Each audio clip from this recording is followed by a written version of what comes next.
여러분 반갑습니다. 오늘은 최초의 반역의 결과, 우리가 반역하는 그 결과가 어떻게 비참하고 불행하게 되는지 오늘 말씀을 통해서 우리가 살펴보겠습니다. 최초 반역한 존재는 누구일까요? 루스벨. 하늘에서 아버지와 그 아들, 그 다음에 영광을 받았던 존재입니다. 천사의 대장이고 찬양 대장이고 모든 예배를 주관하고 주도했던 아주 뛰어난 존재가 반역의 결과가 얼마나 불행하고 얼마나 비참하게 됐는지 알 수 있습니다. 세 번째 영광을 받았던 존재도 반역의 결과 비참해졌는데, 우리 인간도 그리스도의 그 사랑을 배반하고 반역하면은 똑같이 뭐가 된다는 얘기입니까? 사단이 된다. 비참하고 불행한 결과를 맞이할 수밖에 없다는 것을 오늘 말씀을 통해서 우리가 큰 교훈을 받기를 원합니다. 계시록 14장 12절에 있는 말씀입니다. 성도들의 인내가 여기에 있나니 저희는 하나님의 계명과 예수 믿음을 지키는 자니라. 계시록 14장 12절 이 말씀은 무엇을 나타내냐면은 아버지와 아들 예수 그리스도의 그 아름다운 품성을 나타내주고 있습니다. 그래서 이 십계명과 믿음은 아버지와 아들의 품성을 여기에서 우리가 찾아볼 수 있는 것입니다.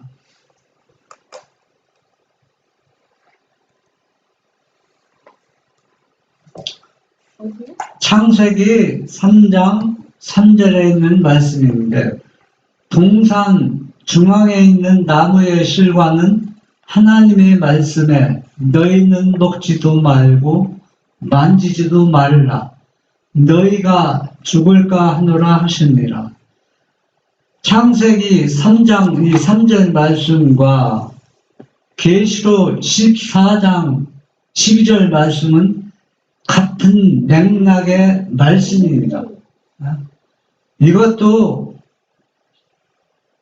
뭐냐 하면은 아담과 하와에게 주어진 것도 계시록 14장 12절 말씀과 같이 하나님의 계명과 예수 믿음을 지키는 것을 상징하고 있습니다. 아담과 하와가 이 하나님의 말씀을 불순종했을 때 루스벨이 처참하게 망가진 것처럼 이 아담도 하와도 어떻게 망가졌는지 오늘은 다루지 않지만 다음 시간에도 말씀을 드릴 것입니다. 반역의 결과, 동산 한가운데 생명나무 가까이에는 선악을 알게 하는 나무가 있었다. 하나님께서는 이 나무가 당신께 대한 그들의 순종과 믿음과 사랑의 담보물이 되도록 특별히 계획하셨다. 이 나무를 두고 주께서는 우리의 첫 조상에게 먹지도 말고 만지지도 말라 죽을까 하노라고 말씀하셨다. 하나님께서는 그들에게 이 한 나무 외에는 동산 안에 있는 모든 나무의 열매를 자유로 먹을 것이나 만일 이 나무의 열매를 먹으면 저희가 반드시 죽을 것이라고 알려주셨다. 이 아담과 하와에게는 이미 반역의 씨앗이 어디에선가 지금 움트고 자라나고 있기 때문에 이 최초로 이 집에서 창조함을 받은 행복한 이 부부에게도 이 죄를, 이 유혹을 이길 수 있도록, 죄를, 유혹을 받아도 정복할 수 있도록 어떤 시련을 연단시킬 필요가 있어서 하나님께서는 이렇게 이 십계명과 믿음을 통해서 이 부부들에게 뭡니까? 하나님의 성품을 온전히 연구하고 자세히 살펴보도록 이 부부에게 주었습니다. 이 선악과 나무는 여기가 죽을까 하노라 이 말이로는 살 수도 있다 이 말이네. 그러니까 예수님이 저기를 안에 그걸로 용서로 살 수 있는 여지를 남기는 것 같아. 그러니까 이 부부에게는 이 나무가 그냥 하나의 나무가 아니라 이 나무를 통해서 하나님의 온전한 그 성품을 이 나무를 통해서 신뢰하는지 안 하는지 살펴보게 되는 것입니다. 그러니까 이 열매를 따먹으면 뭘 불신하는 겁니까? 하나님의 아버지와 아들의 성품을 불신하는 것입니다. 이게 나무 열매 따먹는 거로 그거로 끝나는 게 아니라는 얘기입니다. 나무 열매 따먹었다고 죽는 게 라고 생각하는데 우리가 더 깊이 살펴보면은 자녀가 부모의 그 사랑을 의심하고 불신하는 것처럼 하나님의 아버지의 그 품성과 사랑, 자비, 그것을 불신함으로 인해서 무엇입니까? 이 열매를 따먹는다는 얘기예요. 불신하지 않으면 이 열매를 따먹을 필요가 전혀 없는 것입니다. 그래서 만지지도 말고 또 그 주변에 가지도 말라고 하나님께서는 아담에게 말씀을 통해서 주어졌습니다. 사람나무이드 24조 계속 보겠습니다. 아담과 하와가 아름다운 동산에 거할 때 그들은 저희가 바랄 수 있는 행복에 필요되는 모든 것을 다 가지고 있었다. 그러나 하나님께서는 전지를 통한 준비로서 그들이 영원한 안전을 확보하기 전에 먼저 저희의 충성을 시험하시기로 하셨다. 그러니까 하나님께서는 전지를 통해서, 전지는 미래를 내다보신다는 얘기잖아요. 그래서 분명히 이 부부에게도 어떤 반역의 씨앗에 유혹이 올 것을 대비하셔서 이들을 시험을 하는 거예요. 충성하는가, 충성하지 않는가, 시험하시기로 결정을 하시고 시험을 허락했다는 얘기입니다. 그러니까 이 시험을 극복할 수 있는 만반의 준비를 다 갖추게 하고 이 시험을 허락했다는 얘기입니다. 그냥 하늘의 천사들도 우주 거민들한테 사단이 가서 다 시험했잖아, 그죠? 그러니까 넘어가는 사람이 없었잖아요. 아무도. 그러니까 3분의 1은 넘어갔잖아. 3분의 1은 이미 거기에 동조한 사람들이고 미리 비밀의 작전을 세워서 성공했고 그 나머지 다른 천사들은 그게 안 통했다는 얘기죠.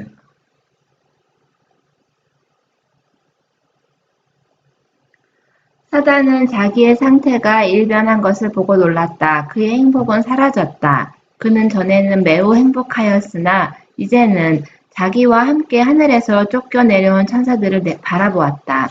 타락하기 전에는 그들의 완전한 행복을 손상시킨 불만의 그늘이 조금도 없었다. 그러나 지금은 모든 것이 변한 듯했다. 창조주의 형상을 반사하던 얼굴들에는 낙담과 우울한 표정이 떠돌았다. 반역의 결과 뚜렷하게 나타났죠. 뭐가 변했습니까?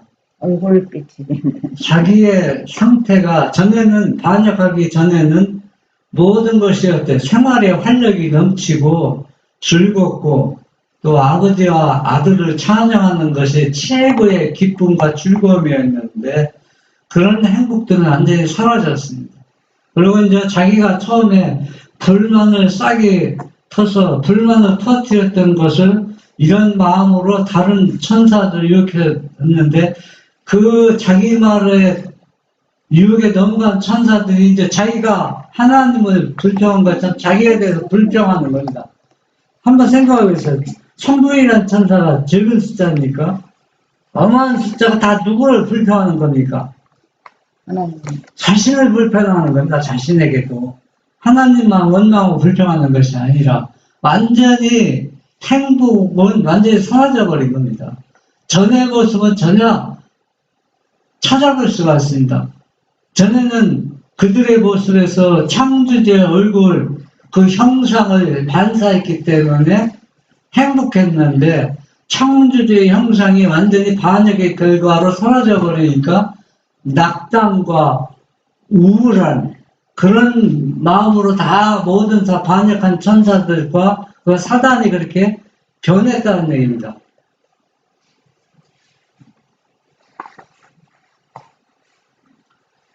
저희가 반역하기 전에는 하늘에서 이런 일들은 전혀 볼 수 없었다. 사단은 이제 자기의 반역이 가져온 무서운 결과를 보았다.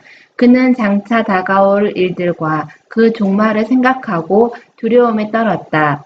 하나님과 그의 귀하신 아들에게 기쁨과 행복의 찬양을 부를 시간이 다가오면 사단은 하늘 찬양대를 지휘하였었다. 예.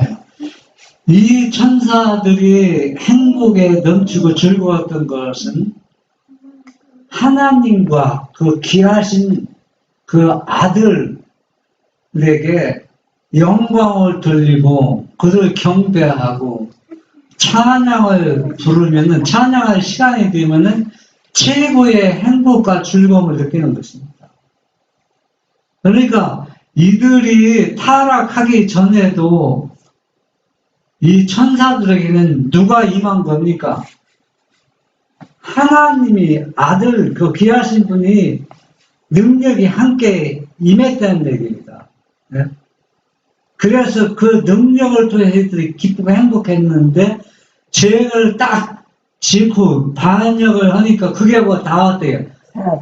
거둬져 버렸다는 얘기입니다. 거둬져 버리니까 창조주의 형상이 잃어버린 겁니다. 그러니까 그들이 두려움과 이제 그들의 아이입니다. 불법에 하나님을 반역하는 결과가 지금도 두렵고 떨리는데 앞으로 시간이 가면 갈수록 이런 마음이 더 커져서 자기들이 어떻게 종말을 구할지 앞이 내다 보이는 것입니다. 그러니까 그런 것들을 볼 때 그 두려움에 안 떨 수가 없어요. 자기가 결과가 어떻게 될지 이들은 다 알고 있으니까.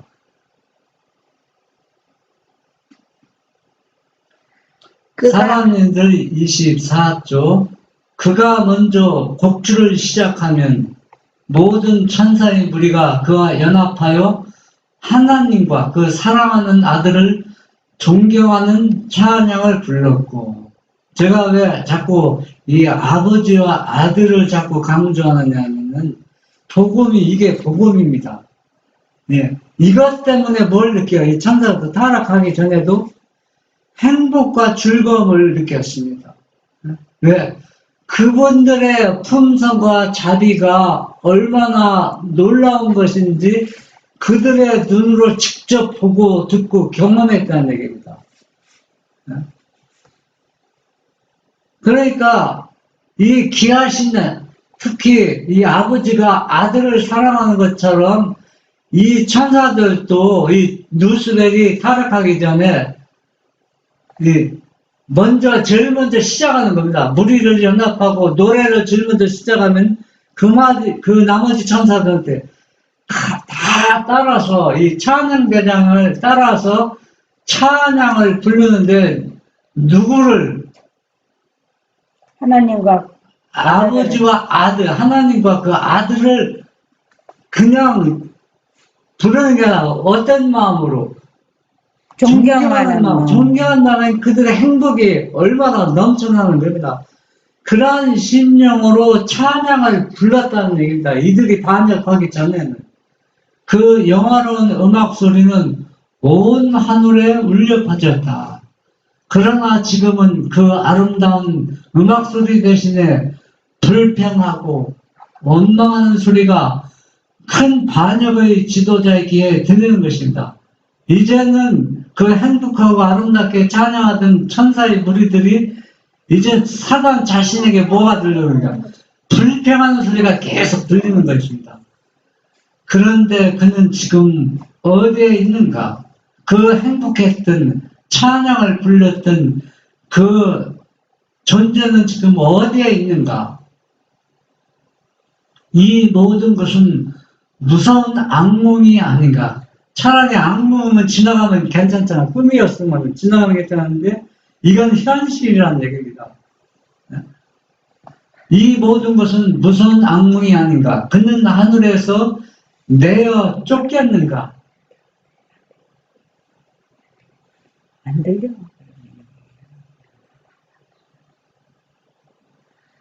그를 용납하기 위하여 하늘의 문들은 결코 다시는 열리지 않는가. 광명하고 거룩한 천사들이 아버지 앞에 부복하여 예배할 시간이 가까이 이르렀다. 이제 그는 다시는 하늘의 노래를 함께 부르지 못할 것이다. 더 이상 그는 영원하신 하나님 앞에서 경건과 경외하는 태도로 그분을 경배하지 않을 것이다. 한번 생각해 보세요. 이 사단이 반역하기 전에는 먼저 선대에 서서 천사들을 모으고 노래를 부르고 여기도 주기마다 하나님께 또 아들에게 그 귀하신 분에게 즐거움으로 찬양하고 경배할 시간이 이르러면은 그게 최고의 기쁨과 행복이 드는데 지금 다른 천사장이 지금 천사들 또 타락하지 않은 천사들은 지금 예배의 시간이 되어서 가까이 모여서 지금 찬양의 노래를 부르는데 이들은 그걸 바라보면서 여기에 가담하지 못하는 것 한번 상상해 보세요. 지금 하늘에서 천사들이 노래하는 거를 사단은 들을 수 있나? 지금 이때는 완전히 하늘에서 쫓겨난 게 아니라 어디서 쫓겨났냐면 하나님이 보호자 주에서 쫓겨나서 그 문을 딱 차단시킨 겁니다.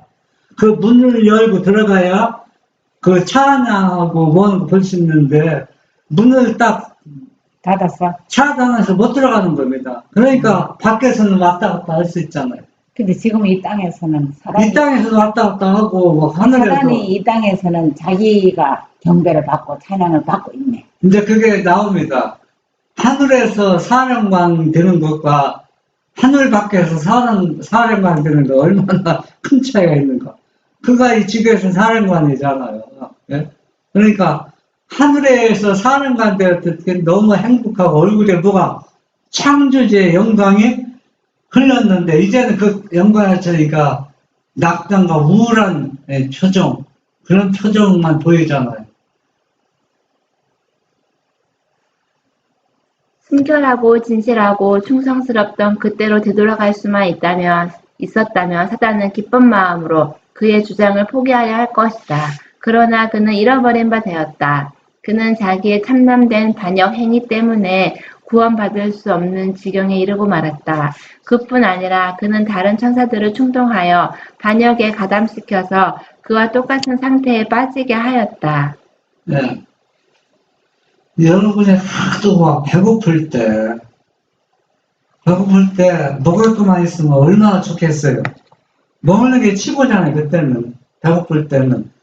그런데 누가 음식을 먹는거나 또 맛있는 음식 냄새가 났을 때 내가 그걸 먹으면 행복한데 먹지 못하고 지켜만 보는 그 심정, 예?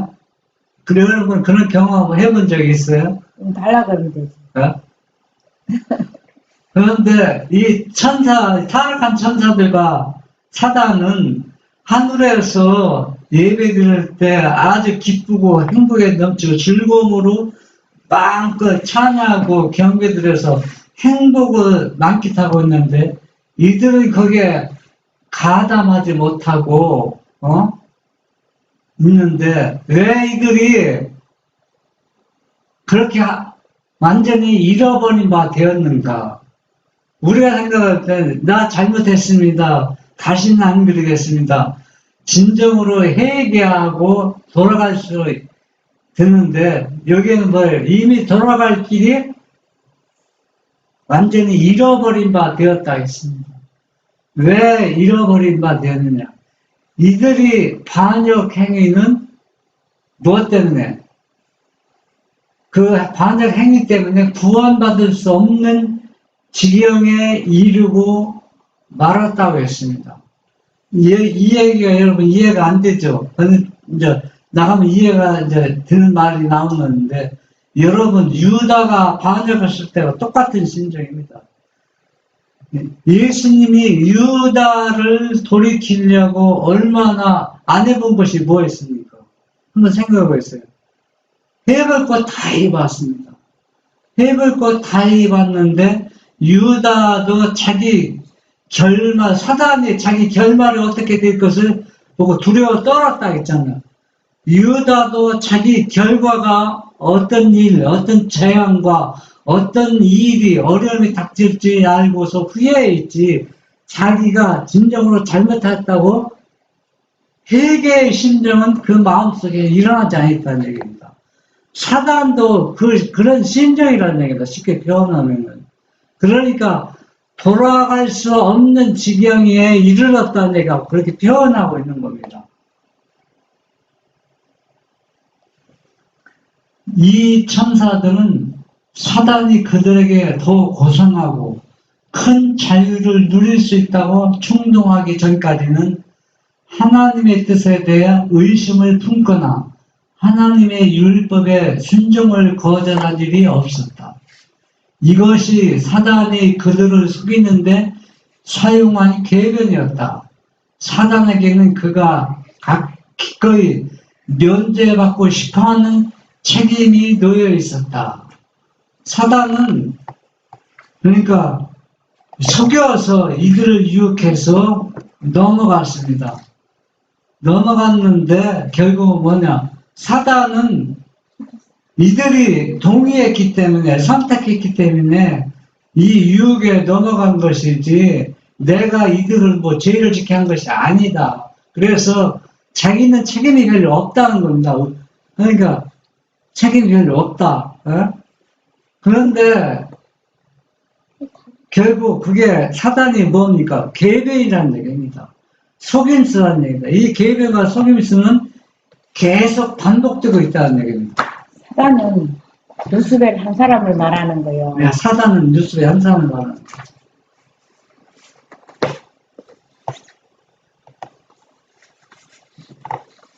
이 타락한 천사들은 희망이 좌절되자 난폭해졌다. 더 좋은 것은 고사하고 도리어 율법을 무시하고 불순종한 무서운 결과를 맛보게 되었다.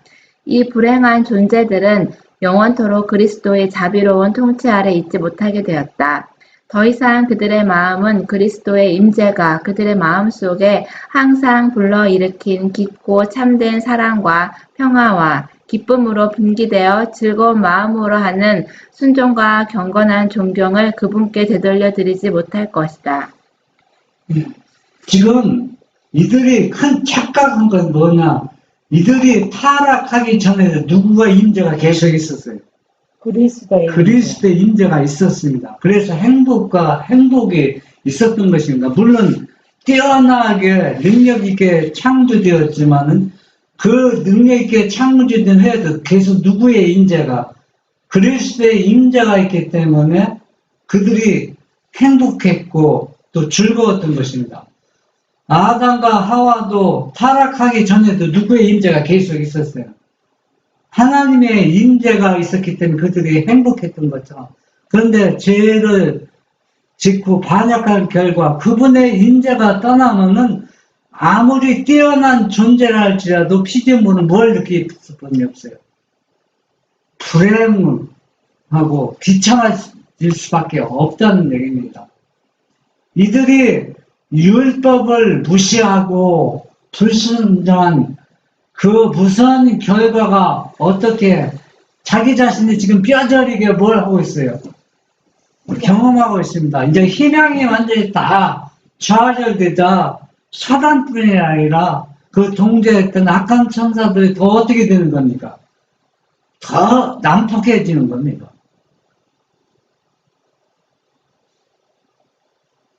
사단이 희복을 강구함.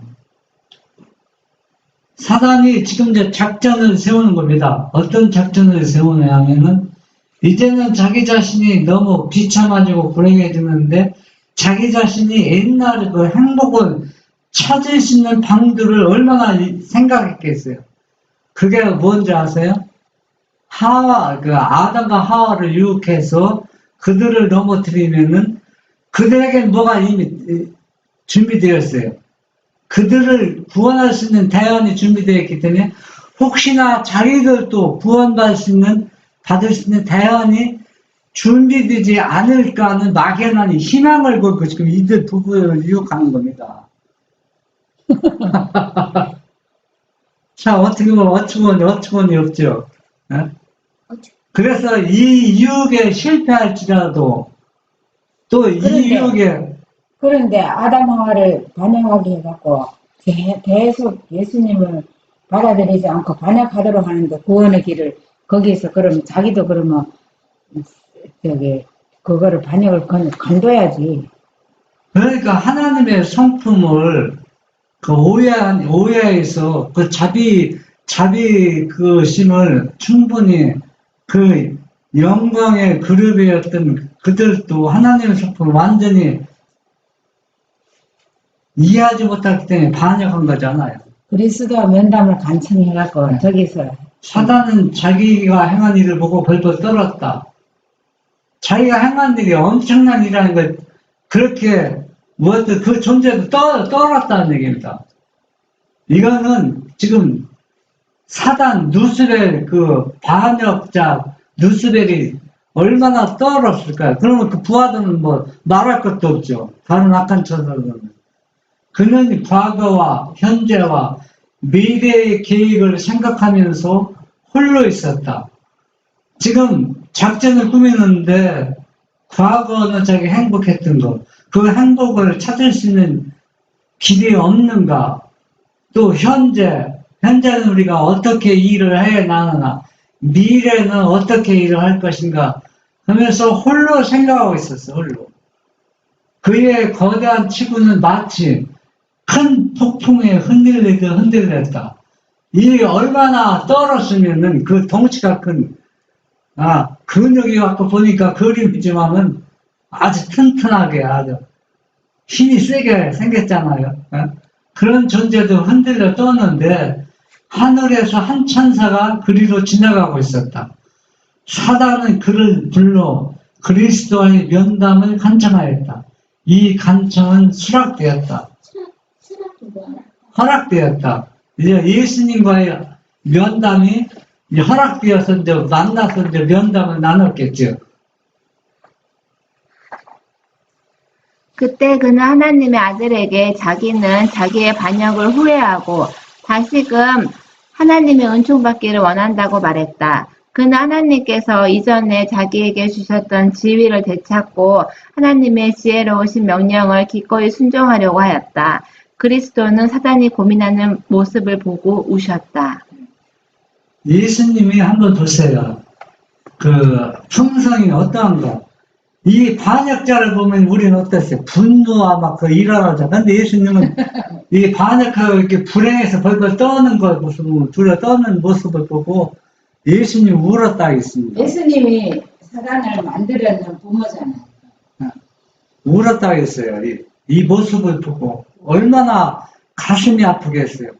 이를 구원할 수만 있으면은 모든 것을 다 잃어버린다도 구원할 수 있는데 모든 걸 다 잃어버려도 이를 구원할 수 있는 길이 없어요. 방법이 없다고. 예수물, 속죄물도 이를 구원할 수가 없어요. 네? 왜 속죄물을 구원할 수 없는지, 네?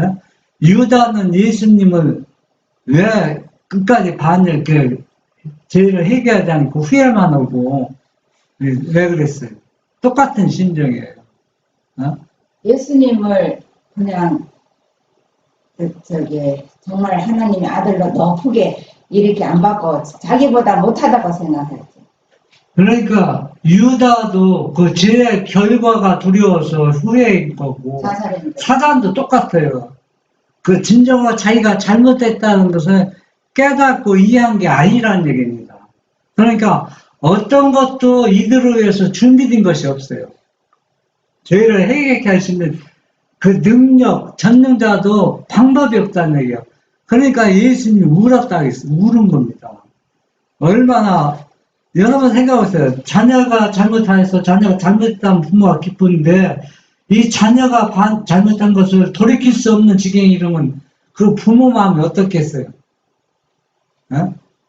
그 심정입니다.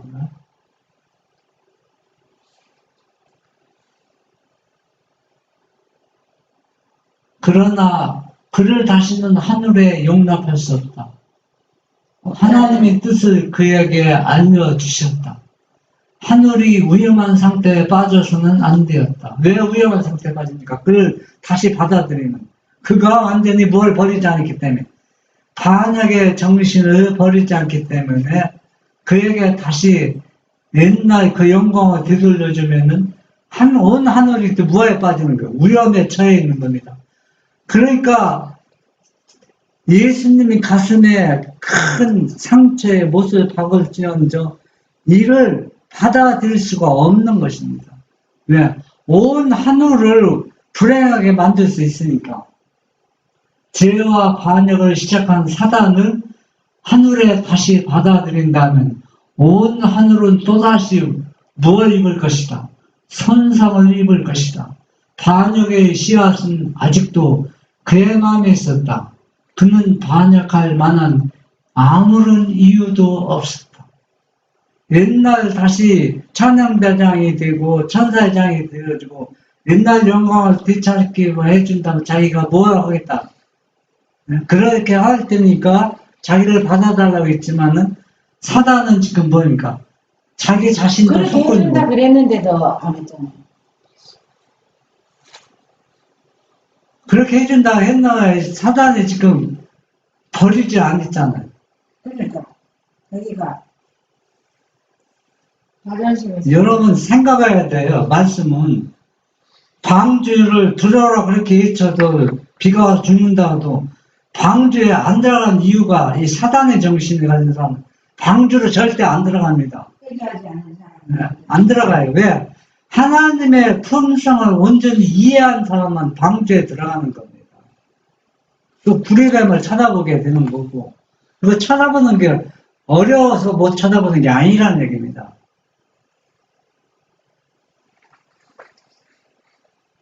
그는 자기뿐만 아니라 자기만 확고히 있었더라면 하늘에서 행복을 누리고 있었을 수많은 천사들까지 타락하게 하였다. 하나님의 율법은 정죄할 수는 있으나 용서할 수는 없었다. 자기가 경홀히 했던 하나님의 선하심을 깨달았기 때문에 사단이 그의 반역을 뉘우친 것은 아니었다. 예. 자기가 반역하기 전에는 하나님의 그 품성이 자기가 생각한 만큼 만족을 주지 못한다고 생각했는데 반역한 결과 자기가 하나님의 품성이 하나 흠이 없고 문제가 없다는 것을 알았습니다. 그 아는 것은 완전히 회개한 것이 아니라 그냥 후회하는 것 정도로 끝인 겁니다. 아담도 하와도 이 사단 정신 때문에 그렇게 사단과 같은 마음으로 그 열매를 따먹었잖아요. 오늘날도 근데 아담 하와는 저거를 사단의 저거를 반역을 그거를 확실하게 자기가 뉘우치었잖아. 그러니까 용서받았지. 그러니까 아담은 예수님께서 아담을 뭐라고 했습니까? 예수님께서는 아담은 어린아이라고 했어요. 어린아이. 어린아이는 누구의 책임이 큽니까? 부모의 책임이 크잖아요. 아이는 아직 잘 모르잖아요. 그러니까 이 예수님이 아버지 앞에 뭐라고 합니까? 이 어린아이들 내가 뭘 쓰게 보증을 쓰겠다고 써야겠잖아요. 이 어린아이들. 그러니까 아담과 하와는 영적 어린아이 수준이 완전하게 지음받았지만, 누스벨에 비해서는 아주 어린아이 수준도 안 되는 겁니다. 그렇기 때문에 예수님이 자기의 속죄물로 이들을 구원하셨지만은, 타락한 천사는 그게 아니라는 얘기입니다. 이 속죄물로 될 수 있는 게 아니라는 얘기입니다. 그가 타락한 이후로 하나님을 사랑하는 마음이 그렇듯 자라나서 경멸해 왔던 하나님의 율법을 이제 기쁜 마음으로 순종하게 되었으리라고는 도저히 생각할 수가 없었다. 하늘의 찬란한 영광을 상실한 비참함, 그의 마음을 압박하는 죄책감, 그리고 그가 예상했던 대로 실현되지 못한 데서 오는 실망, 이런 것들이야말로 그가 슬퍼한 이유였다. 이게 참, 사단의 정신은 아주 오늘날도 교묘하게 했었는데, 유다가 예수님을 십자가에 못 박게 파는 거는 실제 십자가에 죽으라고 못 박고 파는 게 아니잖아요. 자기가 어떻게 이 일을 통해서 어떤 공로를 세워서 더 다른 제자보다 더 뭘 받으려고? 영광을 대접을 받으려고, 인정을 받으려고 했는데, 이상한 아이디어라면서요. 사단도 지금 반역한 것은 자기가 반역 결과 이러한 비참함과 불행할 것을 알았다면 절대 반역하지 않았을 텐데, 이 반역의 정신을 통해서 좀 더 높은 대우를 받고 영광을 받으려고 반역을 시도했는데, 그 결과는 어때요? 자기 생각대로 되지 않고 반대로 더 비참하고 불행하게만 된 것입니다. 그러니까 얼마나 슬퍼하고 얼마나 비참하게 되었습니까? 하늘 밖에서 사령관이 되는 것과 하늘 안에서 존경을 받는 것 사이에는 엄청난 차이가 있었다. 그가 하늘에서 누리던 모든 특권에 대한 상실감은 그가 견디기에는 너무나 큰 듯이 보였다. 그는 이 특권을 다시 얻기를 원했다. 네. 하늘에서 사령관 되는 것고 하늘 밖에서 사령관 되는 거는 하늘 밖에서 사령관 되는 거 아무것도 아닙니다. 네? 사령관 되긴 됐는데 우리도 똑같습니다. 우리도 복음을 전파할 때 사람들에게 인정받기 위해서 사람들의 마음을 즐겁게 해서 그냥 주위 사람들한테 저 사람 인품이 좋다, 설교 잘한다, 그런 것을 얻는 거는 야증이 지나면 아무것도 안 해요. 그냥 무너지듯 쓰면 무너지는데 진짜 HRG에 있어서 반대받고 핍박받고, 그러니까 사람들은 사단의 정신을 이런 것들을 피하는 겁니다.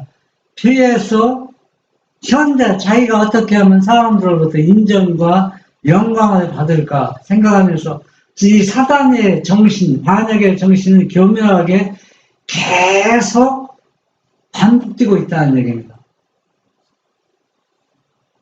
하나님께서는 그러한 결정적인 반역이 그저 잠잠히 있지는 않을 것을 아셨다. 사단은 하늘 천사들을 괴롭히고 또 하나님의 권위를 모독하려고 해책할 것이다. 하늘문으로 들어갈 수 없었기 때문에 그는 바로 문 밖에서 기다리면서 드나드는 천사들을 조롱하고 그들과 더불어 논쟁하려고 하였다. 그는 아담과 하와의 행복을 깨트려 버리고자 하였다. 이들이 이제는 반역한 결과 사단과 그의 추종자들은 하나님의 그리스도의 임재가 딱 떠나지니까 무엇도 떨어지는 겁니까? 능력도 다 뚝 떨어져 버리는 겁니다. 그러니까 아담하고가 반역을 안 했으니까 천사들이 집으로 오르락내리락 하는 거를 거기서 중간에서 만난 겁니다. 그러니까 이 악한 천사들도 반역하기 전에는 동료 천사처럼 능력이 있는 존재였는데 이제는 타락하지 않은 천사들과 게임이 안 되는 거예요. 얘를 실험한다면 어때요? 어린아이와 장정 붙는 그 꼴이 된 겁니다. 그러니까 전에는 동료였잖아. 그런데 그리스도의 임재가 떠나면은 이만큼 뭐가 되는 거예요? 모든 것이 저하가 돼버리는 거예요. 뚝 떨어지는 거예요. 모든 면에서. 그러니까 사단은 지금 하늘을 못 가요. 이제 못 가죠. 못 가고, 그러고, 그러니까 우리가 아버지의 그 품성이 얼마나 대단하고, 얼마나 능력 있고, 얼마나 귀중하다는 것을, 그래서 그걸 연구하는 것이 바로 뭐냐. 아버지와 아들을 연구하는 겁니다. 그걸 연구하지 않고, 다른 분이 아무리 전통한다 할지라도 결국은 아버지의 품성, 아들의 품성을 올바로 이해하지 못하면 사단의 뭐가 되는 거예요? 종이 되고 마는 거예요. 이 지구가 아직도 하나님의 사랑을 받는 이 지구가 돼서 사단이 이렇게 살잖아. 그러니까는 사단이 할 일이 많네. 그러니까 예수님은, 사람들은 예수님을 하나의 인성으로만 인정하지 인성의 신성을 입은 걸 생각하지 않아요. 그 인성 속에는 뭐가 존재하고 있어요? 엄청난 하나님이 존재하고 있는 겁니다. 그러니까 인성만 생각하니까 사단도 예수님을 어떻게 조롱하고 네가 하나님의 아들이냐고. 인성을 딱 벗어버리면 사단이 어떻게 그렇게 할 수 있어요? 어림도 없는 일이죠. 그러니까 신앙 고백한 사람들은 예수님의 인성을 고백하면 당신 안에 누가 있어요? 진짜 하나님의 아들이라는 얘기입니다. 진짜 하나님. 그 진짜 하나님의 아들이라는 얘기는 타락하기 전, 인성을 잊기 전 그 아들의 존재를 올바로 이해하고 받아들이는 것을 의미하고 있는 거예요.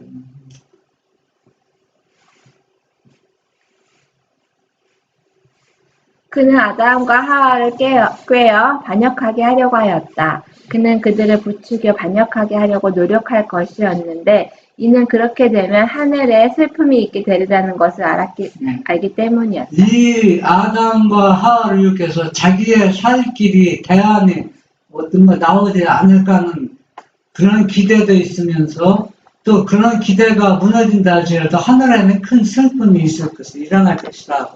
이 계획을 이제 철저하게 준비하고 계획하는 겁니다.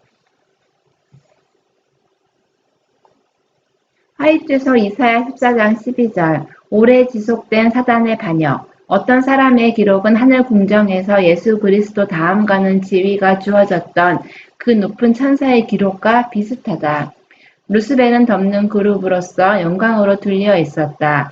하나님께서 창조하사 능력을 주신 이 천사는 하나님과 같이 되고자 하는 욕망을 갖게 되었다. 제가 이 말씀을 보면서 도저히 이해하려고 아무리 지금 이틀을 지금 3일째 하는 생각입니다. 여러분 이거 이해가 됩니까? 어떤 사람의 기록은 하늘 궁정에서 예수 그리스도 다음가는 지위가 주어졌던 그 높은 천사의 기록과 비슷하다. 이게 누구를 칭하는지 아무리 생각해도 뾰족한 대안이 안 나왔거든요. 그래서 밤새 생각하면서 내가 아침에도 그냥 방에서 누워있지 성경을 생각하거든요. 눈 감고 저녁에도 계속 생각하면서 잠만 뚫고 자면 저 생각하는데 그게 아니라는 얘기입니다. 생각해도 이게 무엇을 의미하는지 보통 알 수가 없어요. 그것이 사람이네. 자기가 아니야. 지금 어떤 봐요. 사람의 기록. 어떤 사람의 기록은 하늘 궁정에서 예수 그리스도 다음가는 지위가 주어졌던 그 높은 천사의 기록과 비슷하다. 다른 사람이라는 얘기입니다. 그래서 저는 처음에는 이게 엘렌 G. 화이트의 영감받은 글인가, 글이 아버지 아들 세 번째인가, 그것도 좀 일관성은 있다고 생각합니까? 그런데 결국은 제가 어떻게 정의를 내렸느냐 하면 근데 화이트의 글은 아닌 게 루스벨은 예수님 다음가는 지었지만 그렇게 그런 비슷한 기록과 비슷한데 그 엘렌 선지자는 아니지. 개발하지 않았잖아. 그러니까 그리스도 그게 아니지. 다음 가는 지위가 주어졌던 그 천사는 그리스도 그리스도 다음 가는 걸 봐요. 아버지 아들 다음에 누구 아무도 없잖아요. 성령 성령은 아버지 아들 한 계통이니까 성경도 말씀 한 계통이고 그냥 한 계통이 아버지 말씀이니까 그러면 결국은 영감의 글뿐이 없다는 얘기예요. 내 생각일 때 이게 그렇게 정이 내리는 게 아니라.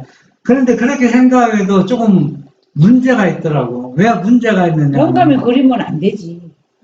안 될 것도 없어요. 아니, 여기서 말하는 거는 문장 자체는, 루스벨이 예수님 다음가는 그 지혜가 주어졌던 그 천사의 기록은 타락했잖아요. 그러니까 하나님과 같이 되고자 한다고 그러잖아. 아니, 내가 지금 내 얘기 들어봐요. 그러면 영감의 글을 부인하는 사람이 많잖아.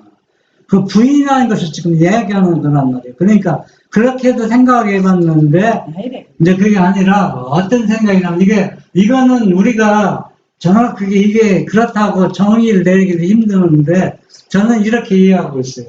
뭘 이해하냐면 아버지와 아들의 그 품성을 누스벨처럼 그 사랑을 받던 존재 있잖아요. 네, 그 능력을 행사했던 사람들, 그런 사람들이 누스벨이 아들을 반기를 준 것처럼 그런 사람이 아무리 누스벨이 큰 영광을 받았던 존재라도 그가 뭐예요?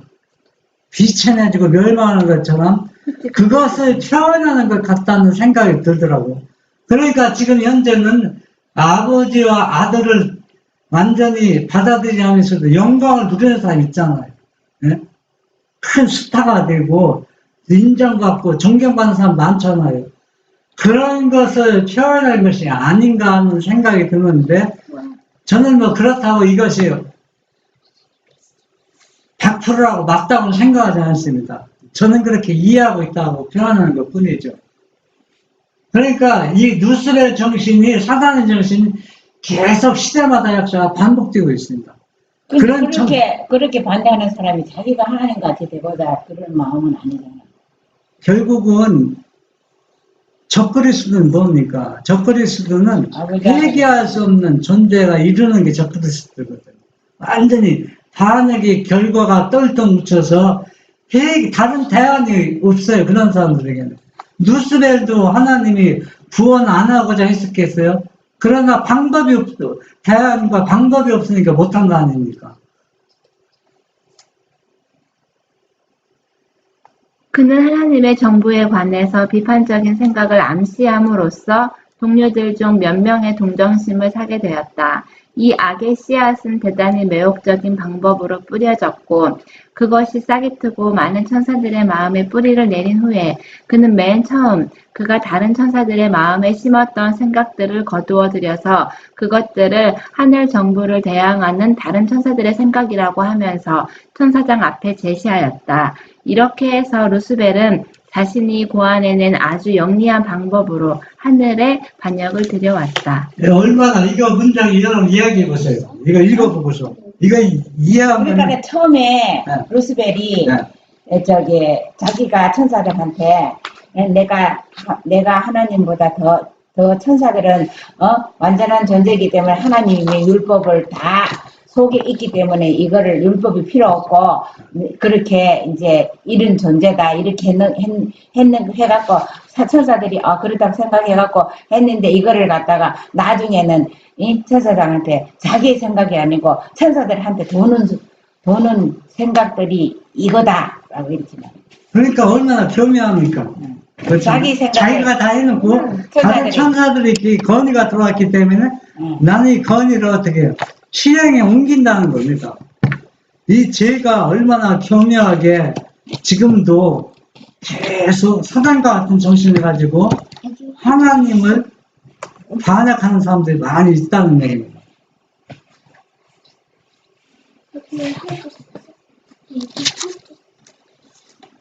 하나님은 어떤 변화가 일어나서 사단의 일이 참 모습 그대로 드러나기를 바라셨다. 그러나 그리스도 다음 서열이었던 그 높은 천사는 하나님의 아들을 대적하였다. 그의 지하 공작은 대단히 미묘한 것이어서 그 첫 모습 그대로를 천군들 앞에 드러나게 할 수가 없었다. 그러니까 이 아버지와 아들 관계가 어떠한 점에서 우리가 엿볼 수가 있어요. 이 관계를 깨뜨리기 위해서 반역한 겁니다. 결국은. 그러면 그러니까 아까 그리스도 다음에 서열로 하나님처럼 되고자 했다는 거는 그거는 사단이지 다른 거는 아니거든. 사단이 그러니까 아까는 그와 비슷하다 했잖아요. 사단이 나오지 않고 그와 비슷한 게 예? 사단도 누수에도 그렇게 교회 안에서 그렇게 활동하고 있다는 얘기죠. 그거는 저기 영향을 그러니까 하고 사단도 누구와 비슷하게 창조되었다 했어요. 하나님과 비슷하게 창조되었다 했어요. 그러면은 그 사람도 하나님이 자기 모양대로 만들으셨잖아. 자기 마음대로 했지만 하나님과 비슷하다고 표현하지 않았잖아요. 당신과 비슷하다는 얘기는 그 존재가 얼마나 뛰어난 존재로 창조되었다는 것을 지금 말해주고 있잖아요. 그래서 사단의 공작이 처음부터 하나님과 아들을 다 알고 있었어요. 알고 있는데 이것이 드러나지 않을 때 이것은 억압하면 어떻게 됩니까? 뭘 받을 오해가 있어요. 오해받을 여지가 있기 때문에 완전히 본색이 드러나도록 오랫동안 참고 인내하면서 본색이 드러나도록 하신 겁니다. 그래 하도록 지금까지 참으시는 것. 그래서 하늘에 전쟁이 있었고 사단과 하늘 정부에 충성하지 않는 모든 다른 천사들이 추방되었다. 사태가 진전된 후에야 비로소 사단의 정체가 드러나고 악한 천사들이 추방되었다. 만약에 사단이 반기를 떴을 때 하늘에서 추방당하면 제2에 누가 나타나요? 사단이 계속 나타난다는 얘기입니다. 사단의 생각을 옹호하는 사람이 나타나고 있어요. 그렇기 때문에 사단의 정체가 완전히 드러난 후에 하늘에서 추방을 시켰기 때문에 제2의 사단이 나타나지 않는다는 겁니다. 하나님께서 사단의 무리들을 위해 더 이상 아무것도 하실 수 없었던 이유. 반역의 괴수 사단은 한때 하늘에서 높은 지위에 있었던 자이다. 그는 그리스도 다음가는 영예로운 자리에 있었고 그는 물론 그와 함께 타락한 천사들도 하나님의 품성에 관한 지식, 곧 그의 선하심과 지혜와 그 탁월한 영광, 그리고 그분의 자비하심에 관한 지식을 갖고 있었다. 이 지식은 그들의 죄를 용서받을 수 없는 죄가 되게 하였다. 하나님께서 사단의 무리들을 위하여 더 이상 아무것도 하실 수 없었던 이유를 지금 설명하고 있습니다. 그러니까 대안이 없다는 얘기입니다. 이런 사람 어떻게 살릴 수 있는 생명을 되돌려 받을 수 있는 방법이 길이 없는 겁니다. 그 이유를 지금 설명해 있잖아요. 그는 누구 다음에 그리스도 다음이라는 얘기는 엄청난 존재라는 얘기입니다. 이 존재가 지금 매일 이 예배가 일주일에 한 번 드리는지 하루에 한 번 드리는지 표현 못했지만 예배 드리는 주기적인 날짜가 있어요. 그렇죠? 그때 이 찬양대장이 찬양대장이 찬양을 지도하는 모든 천사가 즐거운 마음으로 아버지와 아들을 위해 그 찬양 부르는 것이 최고의 기쁨과 행복이라고 했잖아요. 천사들이 할 일이 뭐 있어? 하나님 찬양하는 일밖에 없는데 아침 저녁 할 일이 없어서 한다고 여기 표현하니까. 아침 저녁을 했겠지. 그러니까 그분들 찬양하고 경배하는 거 예배 드리는 것이 기쁨이기 때문에 하는 거라는 얘기입니다. 아니지. 우리 사람한테 와서 기도도 하죠. 그래서 이 사람들이 매일인지 뭐 일주일에 몇 번인지 찬양하고 경배드리고 예배 드릴 때마다 누구의 선하심, 아버지의 선하심과 또 그리스도 아들의 선하심과 또 지혜와 그 탁월한 영광, 그분의 자비하심, 그 지식이 모든 것을 다 갖고 만져보고 경험했습니다. 네, 보았다는 얘기입니다. 그러니까 그분에 대해서 알 거 다 알았다는 얘기입니다. 예? 그러니까 이 자비하심을 다 알고 선하심을 알고 이 탁월한 능력이 이분들이 우리에게 얼마나 자비를 베푸고 공의를 베푸고 사랑을 베푸고 있는 것, 장인애들이 받아봤고 그렇게 또 진정으로 그분들을 존경하는 마음으로 찬양과 경배와 예배를 드렸는데 이 사람들에게 이렇게 확실히 아는 사람들이 반기를 들 때 이들을 더 감동을 시킬 수 있는 자비는 없다는 얘기. 남겼던 자비가 또 남겨둔 능력, 남겨둔 은혜가 없다는 얘기입니다. 다 드러내서 마음껏 어때요? 경배받고 찬양했는데 이보다 이들을 또 감동시킬 수 있는 대안이 또 뭐가 있어요? 없다는 얘기입니다. 하이주서 에스겔 28장 12절로 15절. 하늘에 말할 수 없는 영광을 직접 보고 즐거워하였던 자들, 하나님의 두려운 위엄을 보았던 자들, 그 모든 영광의 목전에서 하나님께 반역한 자들을 구속할 희망은 전혀 없었다.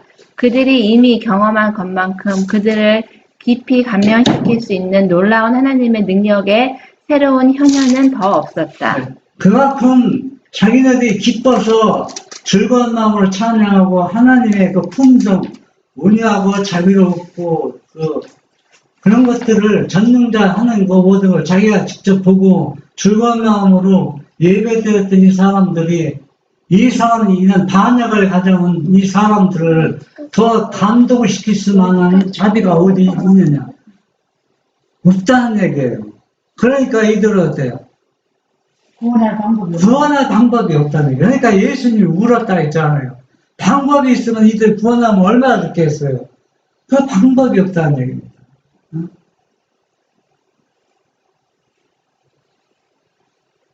만약 그들이 말로 다할 수 없는 그 영광에 바로 면전에서 반역할 수 있었을진데 그보다 더 나은 조건 하에 놓일 수 없는 법이었다. 투기심에 가득 찬 그들의 의심과 반역적인 불평을 압도할 만한 능력을 남겨둔 것이 없었고 그보다 더 높고 더 깊은 영광도 남겨둔 것이 없었다. 이들이 얼마나 조건 여하에서 찬양과 경배 예배를 드렸습니까? 이보다 더 좋은 여건을 주어질 수가 없다는 얘기예요. 어떻게 주어집니까? 에? 아담과 하와에게 더 좋은 여건을 줄 수 없는 거와 똑같은 거예요. 에? 그러니까 왜 이 반역이 씨앗이 시작됐는지 이게 오미라는 얘기입니다. 에? 불만을 품은 이유가 아무것도 없잖아요. 아담과 하와도 그렇고 이 사단도 그렇고. 그런데 이들이 불만 품은 것을 더 감독을 시킬 수 있는 만한 자비와는 남겨둔 게 없어요. 그런데 우리 인간은 그래도 하나님께서 남겨둔 자비가 있기 때문에 얼마나 다행입니까? 우리가 죄를 범하면은 그 남겨둔 자비 선하심 때문에 우리는 회개할 수가 있고 구원받을 수가 있고 희망이 있다는 얘기입니다. 그래서 더 많이 용서를 받은 자가 예수님 앞에, 아버지 앞에 제일 가까이 갈 사람이라는 얘기입니다. 그러면은 죄를 더 많이 진 사람이 더 가까워진다는 그런 의미로 또 성경을 해석하면 또 문제가 있죠. 그런 의미가 아니라는 걸 우리가 잘 알고 있지 않습니까?